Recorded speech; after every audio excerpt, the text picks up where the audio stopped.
பிரியமானவர்களே,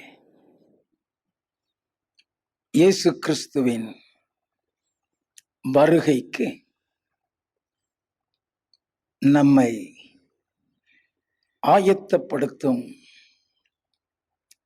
கர்த்தருடைய ஜெபத்தின் வேத விளக்கங்களை தொடர்ந்து தியானித்துக் கொண்டு இருக்கிறோம். இன்றைக்கு நாம் தியானிக்கும்படியான கர்த்தருடைய ஜெபத்தை குறித்த வேத பகுதி மத்தேயு எழுதினதான சுவிசேஷம் 6வது அதிகாரம் 11வது வசனம். எங்களுக்கு வேண்டிய ஆகாரத்தை இன்று எங்களுக்கு தாரும். எங்களுக்கு வேண்டிய ஆகாரத்தை இன்று எங்களுக்கு தாரும் என்று ஜெபிக்க வேண்டும் என்று இயேசு கிறிஸ்து கற்றுக் கொடுக்கிறார்.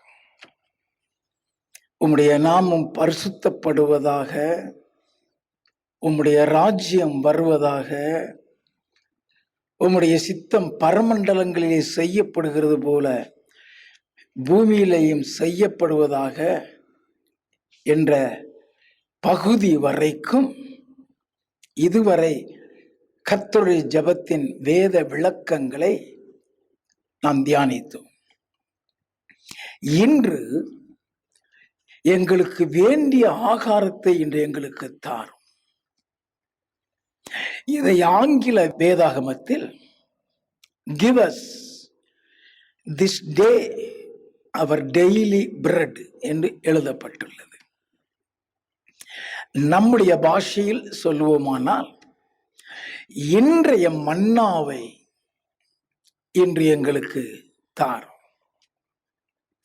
இதே வேத பகுதி லூக்கா எழுதின சுவிசேஷம் 11வது அதிகாரம் 3வது வசனத்தில் எங்களுக்கு வேண்டிய ஆகாரத்தை அன்றென்றும் எங்களுக்கு தாரும் என்று எழுதப்பட்டுள்ளது.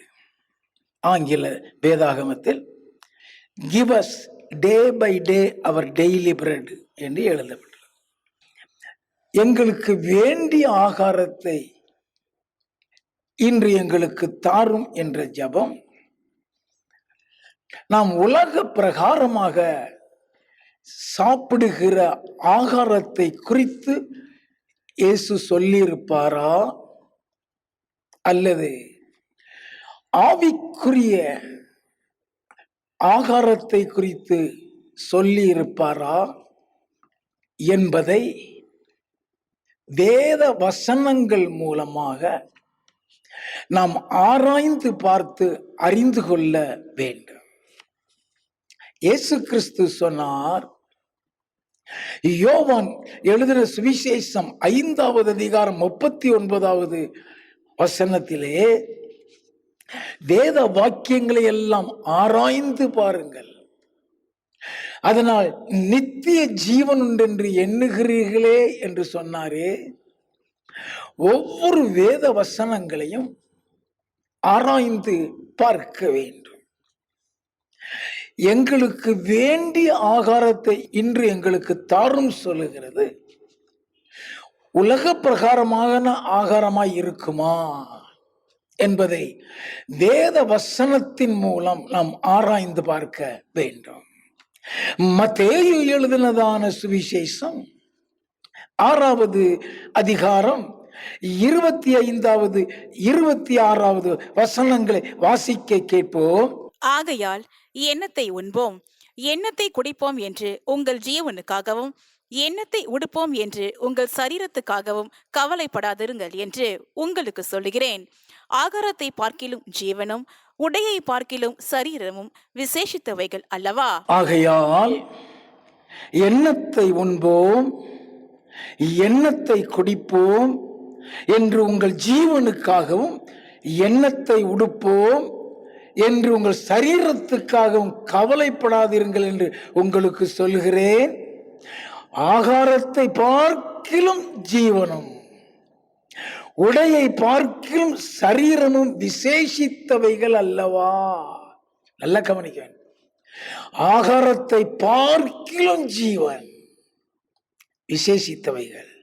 அடுத்த வசனம், ஆகாயத்து பட்சிகளை கவனித்து பாருங்கள், அவைகள் விதைக்கிறதும் இல்லை, அறுக்கிறதும் இல்லை, களஞ்சியங்களில் சேர்த்து வைக்கிறதும் இல்லை, அவைகளையும் உங்கள் பரமபிதா பிழைப்பூட்டுகிறார். அவைகளை பார்க்கிலும் நீங்கள் விசேஷித்தவர்கள் அல்லவா. ஆண்டவர் எவ்வளவு தெளிவாய் சொல்லுகிறார். ஆகாயத்து பட்சியை கவனித்து பாருங்கள், அவைகள் விதைக்கிறதும் இல்லை, அறுக்கிறதும் இல்லை, களஞ்சியங்களில் சேர்த்து வைக்கிறதும் இல்லை, அவைகளையும் உங்கள் பரமபிதா பிழை பூட்டுகிறார். அவைகளை பார்க்கிலும் நீங்கள் விசேஷித்தவர்கள் அல்லவா. ஆண்டவர் இதே அதிகாரத்தில் மத்தேயு 6வது அதிகாரம் 8வது வசனத்திலே ஆண்டவர் சொல்லுகிறார், உங்கள் பிதாவை நோக்கி நீங்கள் வேண்டிக் கொள்ளுகிறதற்கு முன்னமே உங்களுக்கு இன்னது தேவை என்று அவர் அறிந்திருக்கிறார். நீ வேண்டிக் கொள்வதற்கு முன்னமே உங்களுக்கு இன்னது தேவை என்று அறிந்திருக்கிறார் என்று சொல்லுகிறார். சொல்லிவிட்டுதான் 31வது வசனத்தில் இருந்து அவர் சொல்லுகிறதை வாசிக்க கேட்போம். ஆகையால் எண்ணத்தை உண்போம், எண்ணத்தை குடிப்போம், எண்ணத்தை உடுப்போம் என்று கவலைப்படாதிருங்கள். இவைகளையெல்லாம் அஞ்ஞானிகள் நாடி தேடுகிறார்கள். இவைகளெல்லாம் உங்களுக்கு வேண்டியவைகள் என்று உங்கள் பரமபிதா அறிந்திருக்கிறார். இவைகள் எல்லாம் உங்களுக்கு வேண்டியது என்று உங்கள் பரமபிதா அறிந்திருக்கிறார். நல்லா கவனிங்க, இதெல்லாம் உனக்கு, அதை பத்தி நீ கவலைப்படாதங்கிறாரு. அதை நினைச்சு கவலைப்படாத. அவர் எதை தேட சொல்லுகிறார் வாசிப்போம். முதலாவது தேவனுடைய ராஜ்யத்தையும் அவருடைய நீதியையும் தேடுங்கள், அப்பொழுது இவைகளெல்லாம் உங்களுக்கு கூட கொடுக்கப்படும். நல்ல கவனிங்க, ஆண்டவர் சொல்லுகிற இதை நினைக்காத, இதை தேடாத, இதை குறித்து கவலைப்படாத, இவை எல்லாம் உனக்கு தேவனும் பரமபிதா அறிந்திருக்கிறார். ஆகையால் முதலாவது தேவனுடைய ராஜ்யத்தையும் அவருடைய நீதியை தேடுங்கள், அப்பொழுது இவை எல்லாம் உங்களுக்கு கூட கொடுக்கப்படும். நீ இதை குறித்து கேட்க வேண்டாம், இதை குறித்து நீ கவலைப்பட வேண்டாம். நீ தேவனுடைய ராஜ்யத்திற்குரியவளை மட்டும் தேடு. அதுதான் சொல்கிறேன், அவருடைய நீதிக்குரியவர்களை தேடு. நீ என்ன என்னெல்லாம் வேணும்னு விரும்புறியோ அவை எல்லாம் உனக்கு கூட கொடுக்கப்படும் என்கிறார். அப்படியானால் எங்களுக்கு வேண்டிய ஆகாரத்தை இன்று எங்களுக்கு தாரும் என்று சொன்னாரே, அது உலக பிரகாரமான ஆகாரமாய் இருக்க மாட்டாது என்பதை இந்த வேத வசன ஆதாரத்தின் மூலமாக நாம் அறிந்து கொள்ள முடிகிறது. நல்லா தெரிந்து கொள்ள வேண்டும். இரண்டாவது, இந்த ஆகாரத்தை குறித்த காரியத்தை வேதத்தின் மற்ற வசனங்களோடு கூட ஒப்பிட்டு ஆராய்ந்து பார்ப்போம். மத்தேயு எழுதின சுவிசேஷம் 4வது அதிகாரம் 2வது வசனத்தில் இருந்து வாசிக்க கேட்போம். அவர் இரவும் பகலும் 40 நாள் உபவாசமாயிருந்த பின்பு அவருக்கு பசி உண்டாயிற்று. வேதம் சொல்லுகிறது, அவர் இரவும் பகலும் 40 நாள் உபவாசம் இருந்த பின்பு அவருக்கு பசி உண்டாயிற்று. வாசிப்போம். அப்பொழுது சோதனைக்காரன் அவரிடத்தில் வந்து, நீர் தேவனுடைய குமாரனையானால் இந்த கல்லுகள் அப்பங்களாகும்படி சொல்லும் என்றான். அப்பொழுது சோதனைக்காரன பிசாஸ், லூக்காவில் அப்படிதான் சொல்றது. பிசாஸ் அவரிடத்தில் வந்து, நீ தேவனுடைய குமாரனையானால் இந்த கல்லுகள் அப்பங்களாகும்படி சொல்லும். பசிக்குது இல்ல, கல் அப்பமாக்கி சாப்பிடுன்னு சொல்றான். வாசிப்போம். அவர் பிரதி உத்தரமாக, மனுஷன் அப்பத்தினாலே மாத்திரமல்ல, தேவனுடைய வாயிலிருந்து புறப்படுகிற ஒவ்வொரு வார்த்தையினாலும் பிழைப்பான் என்று எழுதியிருக்கிறதே என்றார். நல்லா கவனிங்க, மனுஷன் அப்பத்தினால் மாத்திரமல்ல, தேவனுடைய வாயிலிருந்து புறப்படுகிற ஒவ்வொரு வார்த்தையினாலும் பிழைப்பான் என்று எழுதி இருக்கிறதே. அப்படி என்றால் எங்களுக்கு வேண்டிய ஆகாரத்தை இன்று எங்களுக்கு தாரும்னா, ஆண்டவரே இந்த நாளில் உம்முடைய வார்த்தையை எனக்கு தாரும், உம்முடைய வசனத்தை எனக்கு தாரும். முதலாவது தேவனுடைய ராஜ்யத்தின் நீதியை தேடுங்கள் என்று சொன்னாரே, அந்த தேவனுடைய ராஜ்யத்தை அறிந்து கொள்ளக்கூடிய வேத வசனத்தை, அந்த நீதியை அறிந்து கொள்ளக்கூடிய வேத வசனத்தை எனக்கு தாரும் ஆண்டவரே. நல்ல கவனி, இயேசு கிறிஸ்து சொல்லுகிறார், எங்களுக்கு வேண்டி ஆகிறது என்று எங்களுக்கு தாரும் என்றால் நித்திய ஜீவன் வரைக்கும் வழி நடத்துகிற தேவனுடைய வசனம் அல்லது தேவனுடைய வார்த்தையை தாரும் என்று ஜெபிக்க சொல்லுகிறார் என்றுதானே அர்த்தம். நாம் அதை புரிந்து கொள்ள வேண்டும். அடுத்தபடியாக யோவான் எழுதினதான சுவிசேஷம் 4வது அதிகாரம் 6வது வசனத்தில் இருந்து, அங்கே யாக்கோபுடைய கிணறு இருந்தது. இயேசு பிரயாணத்தினால் இளைப்படைந்தவராய் அந்த கிணற்றின் அருகே உட்கார்ந்தார். இயேசு ஊழியத்தின் நிமித்தம் பல இடங்களுக்கு பிரயாணப்பட்டு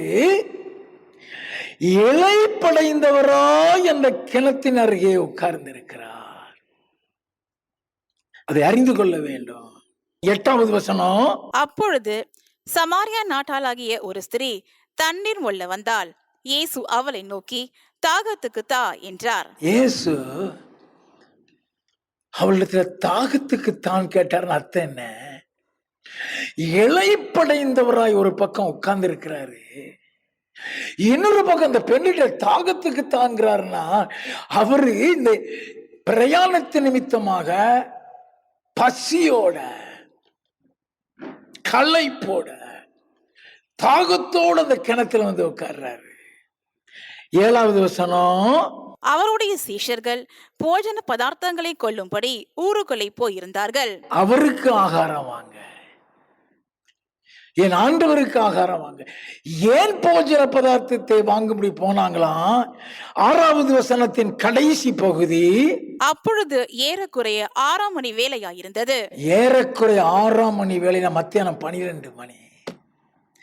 மதியம் என் ஆண்டவர் பசியோடு அங்க அந்த கிணத்தண்டையில் வந்து உட்கார்றாரு. ஒரு பக்கம் பசி வாட்டுகிறது, இன்னொரு பக்கம் தாகம் வாட்டுகிறது. இந்த பசியை அடக்க அந்த சமாரிய ஸ்திரீட்ட தாகத்துக்கு தா என்று கேட்கிறார். ஆண்டவருடைய பசிக்காக போஜனம் வாங்குறதற்கு அவருடைய சீசர்கள் எல்லாம் ஊருக்குள்ள போயிருக்கிறாங்க. இந்த நேரத்துல தான் அந்த ஸ்திரீயோட கூட இயேசு ரட்சிப்பை குறித்தும் ஜீவ தண்ணீரை குறித்தும் பிரசங்கிக்கிறார். இந்த ஸ்திரீ இடத்திலே அவரை தொழுது கொள்ளுகிறவர்கள் அவரை ஆவியோடு உண்மையோடும் தொழுது கொள்ள வேண்டும் என்கிற சத்தியத்தை சொல்லிக் கொடுக்கிறார். இப்பொழுது அந்த ஸ்திரீயை ஆவிக்குரிய ரீதியிலே ரட்சிப்பிலே என் இயேசு கிறிஸ்து வழி நடத்தி கொண்டிருக்கிறார். அப்படி அவளை ரட்சிப்பிலே அவளை பரலோகத்தை சுதந்திரிக்கிறவளாக, பரலோகவாசியாக, அவளோடு கூட தேவன் பரலோக ராஜ்யத்திற்குரியவர்களை, நீதிக்குரியவைகளை அவளோடு கூட பேசிக்கொண்டிருக்கிற அந்த நேரத்திலே சீசர்கள் சாப்பாடு வாங்கிவிட்டு வந்து விட்டார்கள். யோவான் 4வது அதிகாரம் 31வது வசனத்தில் இருந்து, இப்படி நடக்கையில் சீஷர்கள் அவரை நோக்கி, ரபி, போஜனம் பண்ணும் என்று வேண்டிக் கொண்டார்கள். அந்த ஸ்திரீயோட பேசிக்கொண்டிருக்கிறத பார்த்துட்டு தான் இருக்காங்க.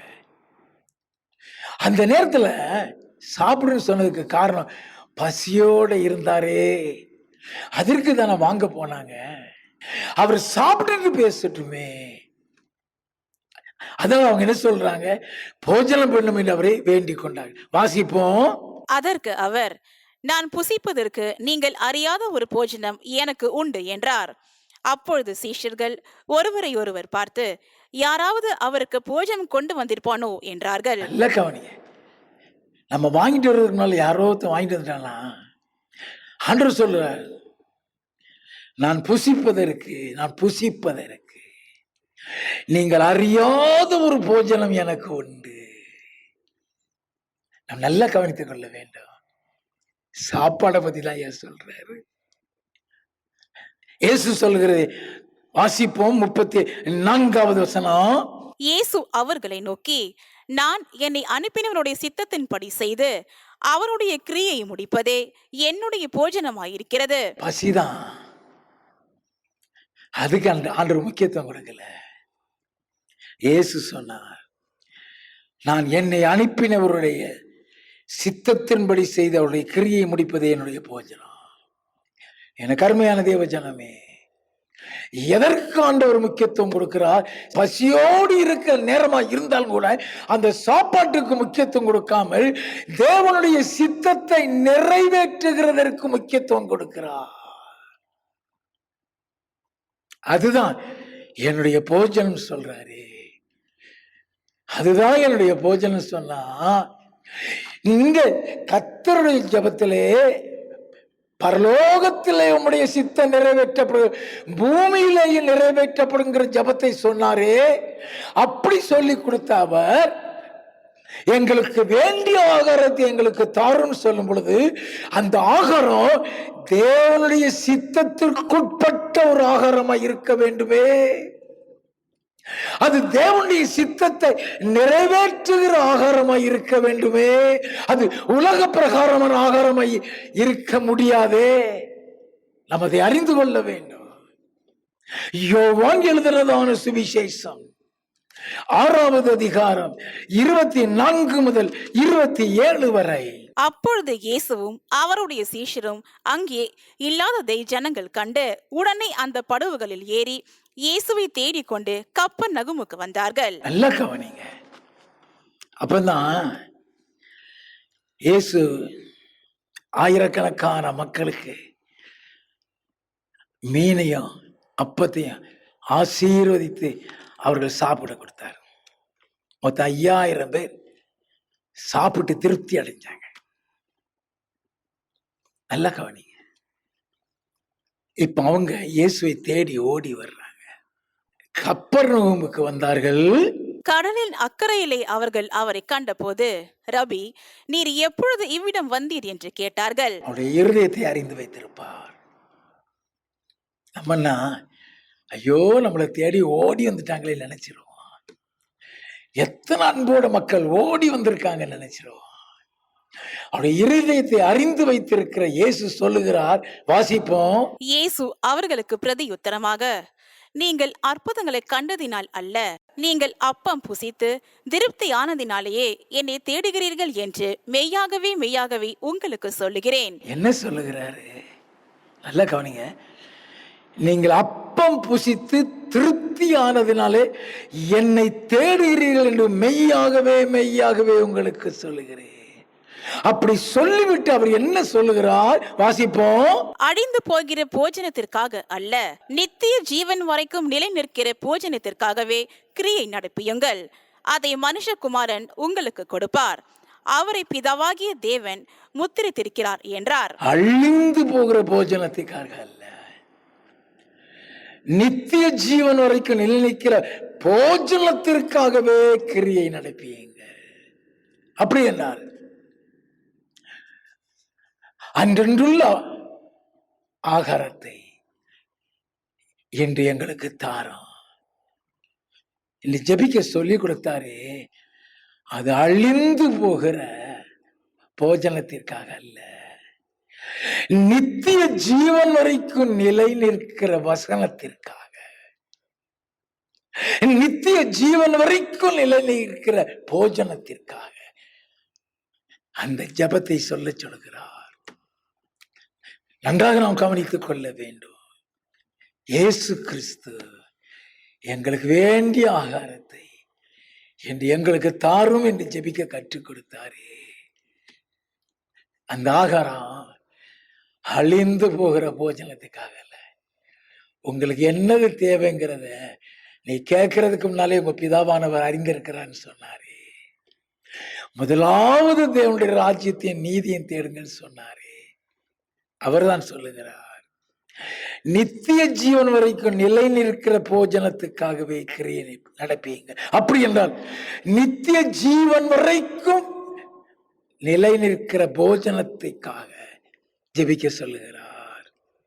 மத்தேயு எழுதின சுவிசேஷம் 5வது அதிகாரம் 6வது வசனம். நீதியின் மேல் பசிதாகம் உள்ளவர்கள் பாக்கியவான்கள். எதுல பசி?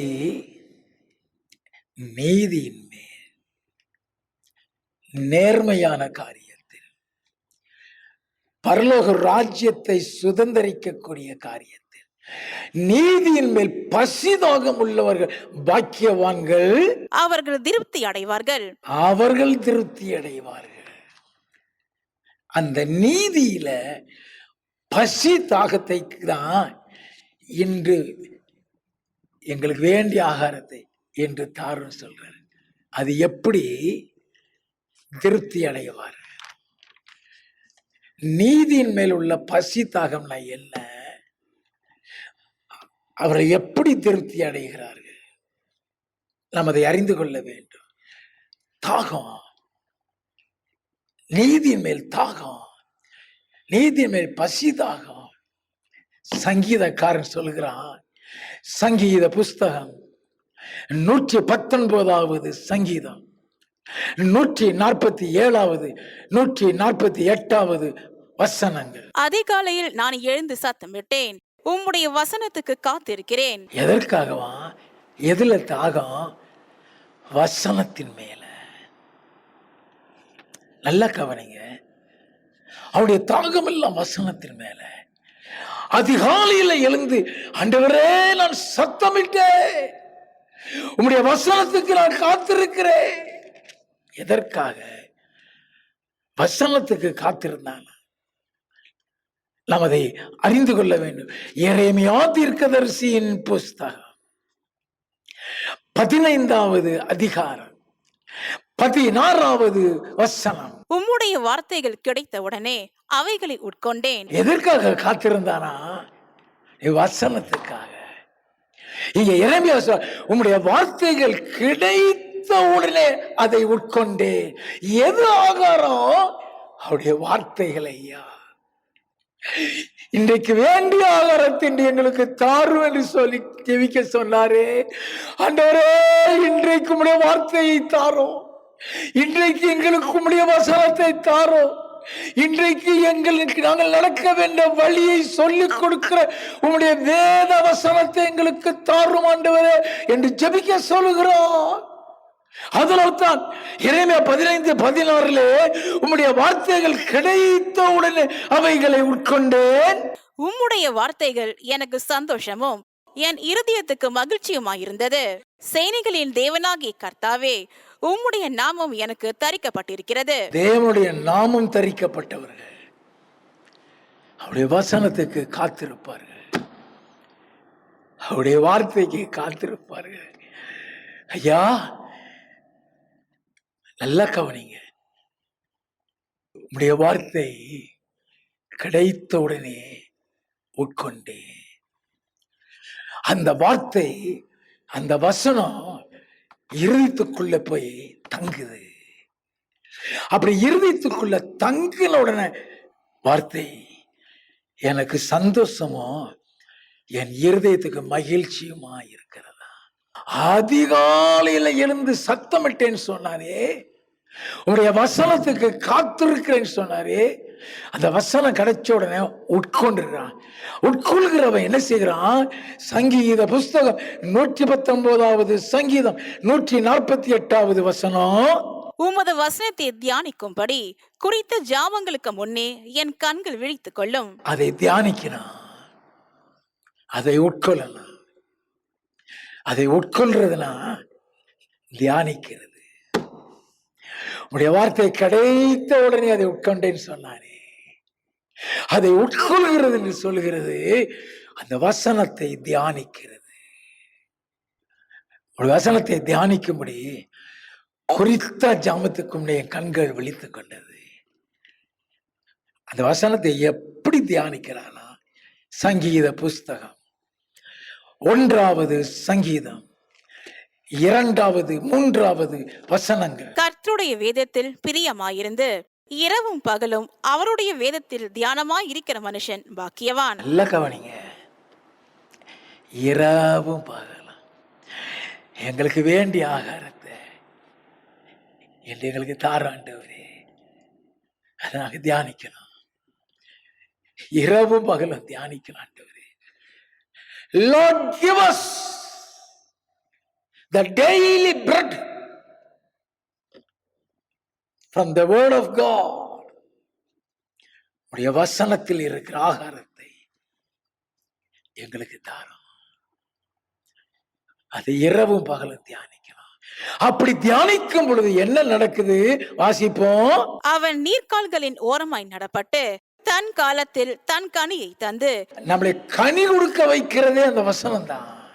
ஐயா, எப்படி ஒரு செடிக்கு தண்ணீர் உரம் அதை கனி கொடுக்க வைக்கிறதோ, அதே மாதிரி அந்த ஆகாரம், வசனங்கிற ஆகாரம் உன்னை கனி கொடுக்க வைக்கிறது. அதுதான் உன்னை பரலோகத்துக்கு கொண்டு போகக்கூடியது. அவன் நீர்க்கால்களின் ஓரமாய் நடப்பட்டு தன் காலத்தில் தன் கனியை தந்து இலையுதிராது இருக்கிற மரத்தை போல் இருப்பான். அவன் செய்வதெல்லாம் வாய்க்கும். அவன் செய்வதெல்லாம் வாய்க்கும். யாரு? அவருடைய வசனத்தை ஒவ்வொரு நாளும் ஜெபிச்சு அவர்கிட்ட கேட்டு இரவும் பகலும் அதை தியானிக்கிறவன். எப்படி நீர்க்கால்களின் ஓரமாய் நடப்பட்ட செடி வளர்ந்து கனி கொடுக்குதோ, அதே மாதிரி அவன் கனி கொடுக்கிறவனா மாறுகிறான். இலையுதிராது இருக்கிற மரத்தை வாடி போக மாட்டான்.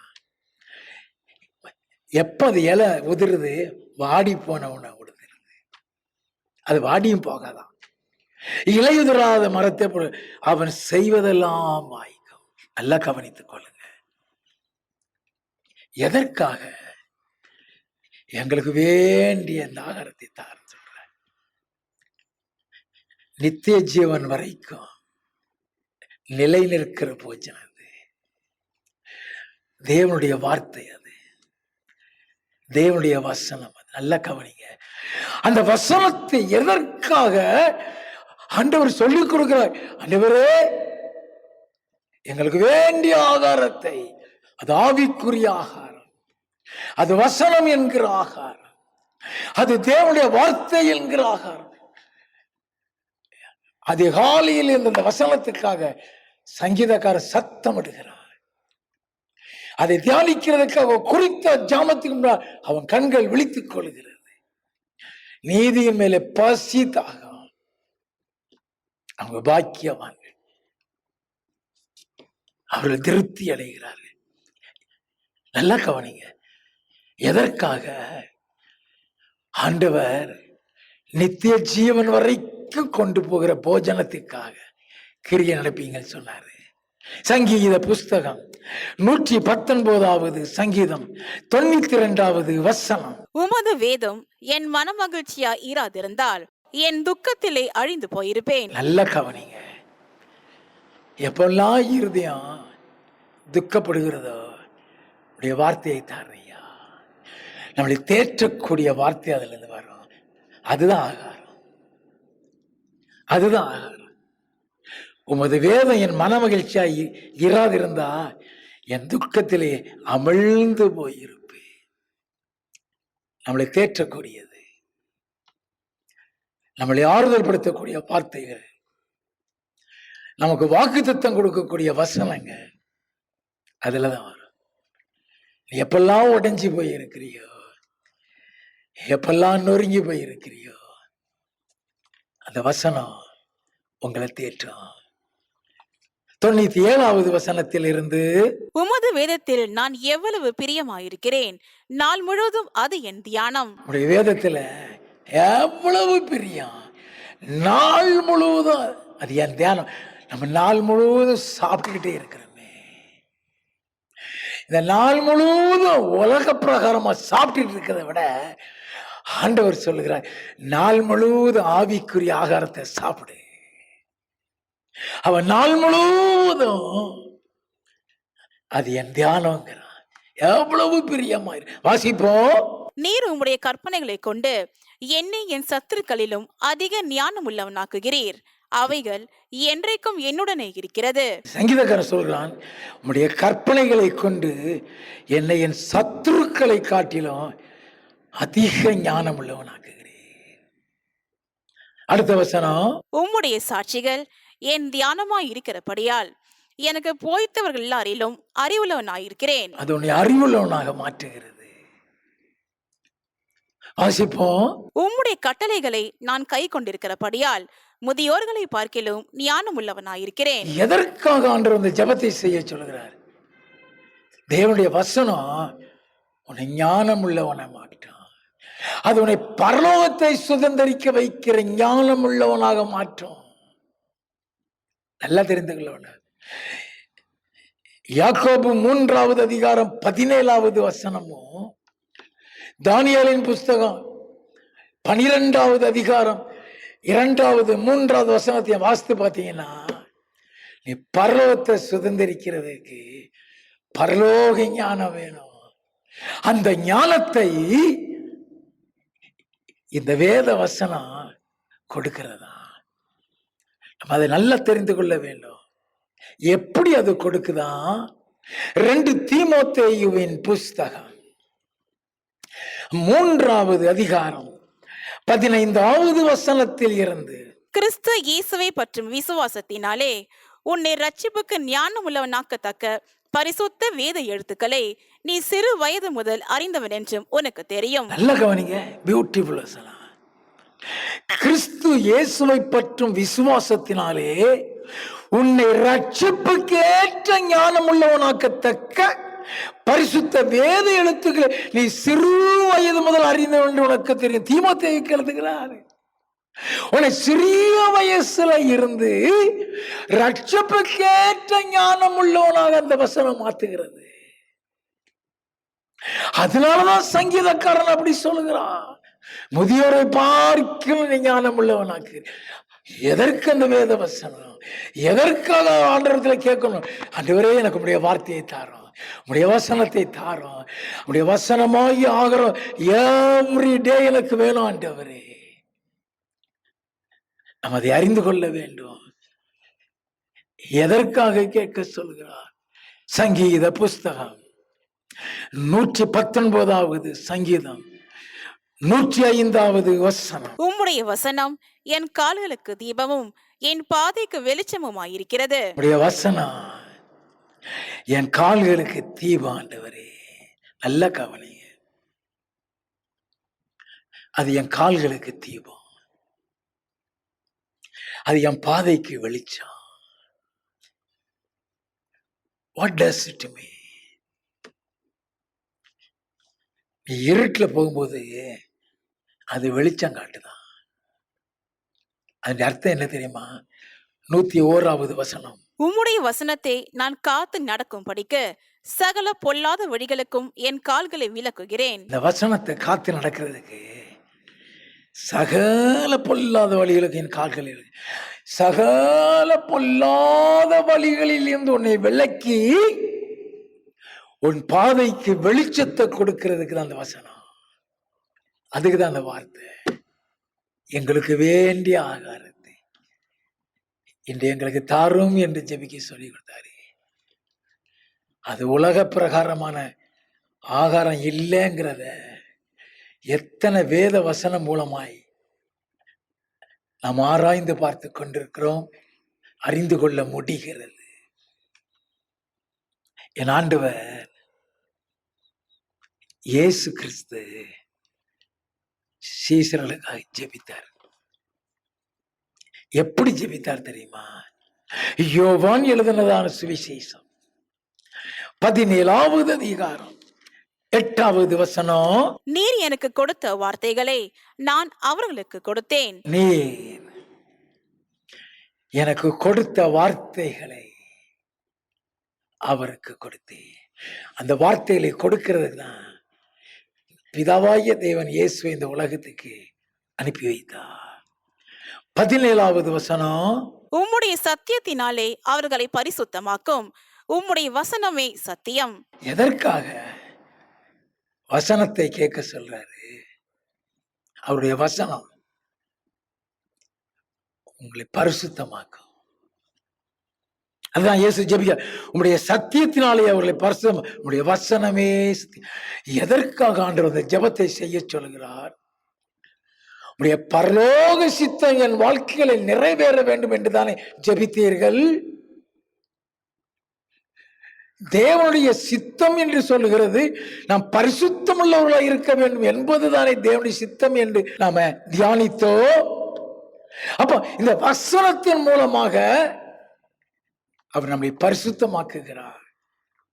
இயேசு அதான் உம்முடைய சத்தியத்தினாலே அவர்களை பரிசுத்தமாக்கும், உம்முடைய வசனமே சத்தியம். இந்த வசனத்தை நீ எவ்வளவுத்துக்கு எவ்வளவு வாசிக்கிறாயோ, எவ்வளவுத்துக்கு எவ்வளவு தியானிக்கிறாயோ, நீ பரிசுத்தவானாய் பரலோகவாசியாய் மாறிக்கொண்டே வருகிறாய். அவருடைய வருகைக்கு உன்னை ஆயத்தப்படுத்தி கொண்டு வருகிறாய். 19வது வசனம், அவர்களும் சத்தியத்தினாலே பரிசுத்தமாக்கப்பட்டவர்களாகும்படி அவர்களுக்காக நான் என்னைத்தானே பரிசுத்தமாக்குகிறேன். அவர்களுக்காக என்னையே பரிசுத்தமாக்குகிறேன். அவரையே பலியாக்கினார். இயேசுவை குறித்த சகலமும் வேதத்தில் எழுதப்படலைன்னா நம்ம யாருமே ரட்சிக்கப்பட்டிருக்க மாட்டோம். அதனாலதான் 2 தீமோத்தேயு 3:15 ரட்சிப்புக்கேற்ற ஞானம் உள்ளவனாகிறது என்று எழுதப்பட்டிருக்கிறது. நல்லா கவனித்துக் கொள்ள வேண்டும். 1 பேதுருவின் புஸ்தகம் 1வது அதிகாரம் 23வது வசனம், அழிவுள்ள வித்தினாலே அல்ல, என்றென்றைக்கும் நிற்கிறதும் ஜீவனுள்ளதுமான தெய்வ வசனமாகிய அழிவில்லாத வித்தினாலே மறுபடியும் ஜெனிப்பிக்கப்பட்டிருக்கிறீர்களே. எனக்கு அருமையான தேவ ஜனமே, நீ இந்த வசனத்தினாலதான் நீ புதிதாக்கப்படுகிறாய். அந்த வசனம் அப்படிதான், அழிவுள்ள வித்தினாலே அல்ல, என்றென்றைக்கு நிற்கிறதும் ஜீவன் உள்ளதுமான தேவ வசனமாகிய அழிவில்லாத வித்தினால் மறுபடியும் ஜெனிப்பிக்கப்பட்டிருக்கிறே. உனக்குள்ள ஒரு புதிய வாழ்க்கை எப்படி வந்தது? கிறிஸ்துவுக்குள்ளான ஒரு வாழ்க்கை எப்படி வந்தது? ரட்சிப்புக்கேற்ற வாழ்க்கை எப்படி வந்தது? வசனத்தின் மூலமாக. அதனால இயேசு சொல்றார், எங்களுக்கு வேண்டிய ஆகாரத்தின் எங்களுக்கு தாரோம், ஒவ்வொரு நாளும் அது உன்னை புதிதாக்கும். 2வது அதிகாரம் 3வது வசனம், நீங்கள் வளரும்படி புதிதாய் பிறந்த குழந்தைகளைப் போல திருவசனமாகிய கலங்கமில்லாத ஞான பாலின் மேல் வாஞ்சையாயிருங்கள். நல்ல கவனிங்க. வளரும்படி புதிதாய் பிறந்த குழந்தைகளை போல திருவசனமாகிய களங்கமில்லாத ஞானப்பாலின் மேல் வாஞ்சையாயிருங்க. ஐயா, திருவசனத்தின் மேல் வாஞ்சை. அந்த வாஞ்சையில தான் இன்றைக்கு வேண்டிய ஆகாரத்தை என்று எங்களுக்கு தாராண்டவரே ஜெபிக்க சொல்லி கொடுக்கிறார். 1 பேதுரு 1:25வது வசனம், கர்த்தருடைய வசனமோ என்றென்றைக்கும் நிலைத்திருக்கும், உங்களுக்கு சுவிசேஷமாய் அறிவிக்கப்பட்டு வருகிற வசனம் இதுவே. உங்களுக்கு சுவிசேஷமாய் அறிவிக்கப்பட்டு வருகிற வசனம் அதுவே. ஒவ்வொரு நாளும் இன்னைக்குள்ள ஆகாரத்தை எனக்கு தாராண்டவரே, இன்னைக்குள்ள டெய்லி பிரெட் எனக்கு தாராண்டவரே. ஒவ்வொரு நாளும் நீ எப்படி நடக்கணும்னு அந்த வசனத்தை உனக்கு கொடுப்பாரு. நீ நடக்க வேண்டிய வழியை அதுல சொல்லி கொடுப்பாரு. 1 யோவானின் புஸ்தகம் 3வது அதிகாரம் 9வது வசனம், தேவனால் பிறந்த எவனும் பாவம் செய்யான், ஏனெனில் அவருடைய வித்து அவனுக்குள் தரித்திருக்கிறது. அந்த வசனம் அவருடைய வித்துன்னு சொன்னா, இப்ப வாஸ்தமே அந்த வசனம், அந்த வசனம் உன்னை பாவம் செய்ய விடாது, உன்னை பரிசுத்தமாக்கும்.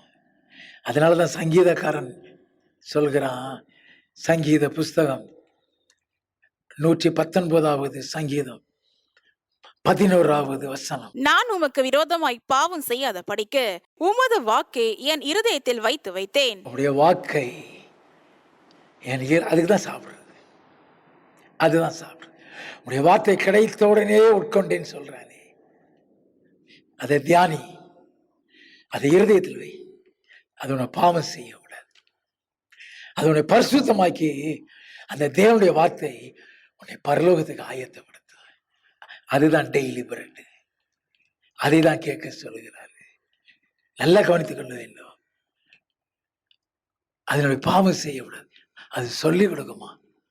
2 தீமோத்தேயுவின் புஸ்தகம் 3வது அதிகாரம் 16வது 17வது வசனங்கள். வேத வாக்கியங்கள் எல்லாம் தேவ ஆவியினால் அருளப்பட்டிருக்கிறது. தேவனுடைய மனுஷன் தேறினவனாகவும் எந்த நற்கிரியையும் செய்ய தகுதியுள்ளவனாகவும் இருக்கும்படியாக அவைகள் உபதேசத்துக்கும் கடிந்து கொள்ளுதலுக்கும் சீர்திருத்தலுக்கும் நீதியை படிப்பிக்குதலுக்கும் பிரயோஜனம் உள்ளவைகளாயிருக்கிறது. இல்ல கவனிங்க, எங்களுக்கு வேண்டிய ஆகாரம், நித்திய ஜீவன் வரைக்கும் கொண்டு போகிற ஆகாரம் எங்களுக்கு தாருன்னு சொன்னாரே. அந்த வேத வசனத்தை குறித்து தான் சொல்லுது. வேத வாக்கியங்கள் எல்லாம் தேவனுடைய ஆவியினால் அருளப்பட்டிருக்கிறது. தேவனுடைய மனுஷன் தேறினவனாகும் எந்த நற்கிரியை செய்ய தகுதியுள்ளவனாக இருக்கும்படிக்கு அவைகள் உபதேசத்துக்கும் கடிந்து கொள்ளுதலுக்கும் சீர்திருத்தலுக்கும் நீதியை படிப்பித்தலுக்கும் பிரயோஜனம் உள்ளவைகளா இருக்கிறது. அதனால தான் இயேசு கிறிஸ்து மத்தேயு எழுதின சுவிசேஷம் 6வது அதிகாரம் 11வது வசனத்திலே எங்களுக்கு வேண்டிய ஆகாரத்தை என்று எங்களுக்கு தாரும் என்று ஜெபிக்க கற்றுக் கொடுத்தார். அந்த ஆகாரம் உன்னை பரலோகத்தை சுதந்திரிக்க வைக்கிற வேத வசனமாகிய பரலோக போஜனம். ஒவ்வொரு நாளும் இன்றைக்கு என்னோடு பேச ஆண்டவரே, இன்றைக்கு நம்முடைய வசனத்தை எனக்கு தார ஆண்டவரே, இன்றைக்கு உம்முடைய வேத வசனமாகிய ஆகாரத்தை எனக்கு தார ஆண்டவரே.